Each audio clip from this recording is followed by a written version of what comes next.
What is up, guys? Welcome to day one of the Train Anywhere series. This is where I'm going to a different workout spot in Medellin every single week and showing you guys what it's all about. For week one, I'm at one of my favorite spots in Medellin. It's called Cerro de las Tres Cruces. There's a workout station on top of a mountain and you have to hike 1,000 feet to get there. Let's go check it out.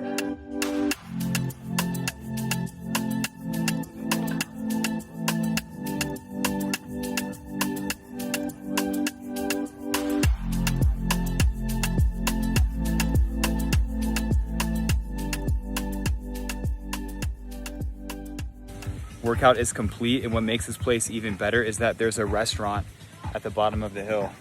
About to get a protein shake, let's go. Quisiera un batido de proteína con mantequilla y banano también. En agua con leche. Leche, sí.